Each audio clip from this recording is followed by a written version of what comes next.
এই প্রবাসে একটা প্রবাসে আসার সাথে সাথেই দেশের মানুষ মনে করে ওইখানে বিমান থেকে নামলেই বুঝি তারা লাখ লাখ টাকা ইনকাম করে। আসলেও এই প্রবাসেও যে মনে করো যে হাড়কাটুনি পরিশ্রম করতে হয়, পরিশ্রমের বিনিময়ে যে তারা আমাদেরকে টাকা দেয়, এটা কিন্তু দেশের মানুষ বুঝতে চায় না। দেশের মানুষকে মনে করো কয়টা টাকা দিতে পারলে তারা মনে করো যে ভাবে এটা বিদেশি টাকা। বিদেশি টাকা তারা যেভাবে সেইভাবেই মনে করো যে মার্কেট করতেছে, খাইতেছে, ঘোরাফেরা যা কিছু মন চাইতেছে এভরিথিং তারা করে লাইতেছে।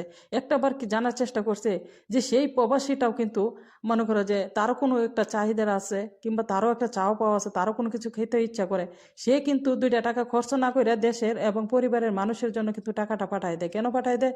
যে সে যে জিনিসটা খাইবো তার সন্তানে খাইবো কিংবা মা বাবা খাইবো, এই এতটাই চিন্তা মতন হাজারো প্রবাসে আছে। এই প্রবাসে নিজের নামে কোনো ধরনের একটা অ্যাকাউন্ট করে আসে নাই।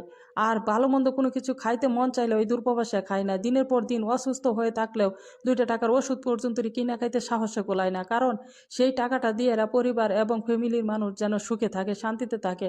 আর দিন শেষে যাদের নামে অ্যাকাউন্টটা করে আসছে তারাই কিন্তু দিন শেষে বলতেছে যে তুমি আমাদেরকে কত টাকা দিছো। যখন মনে করো যে এরকম একটা কথা বলে তখন একটা প্রবাসীর কি বলবো, কলিজাটা ফেটে যায়, যেমন আমার বেলা হয়েছে।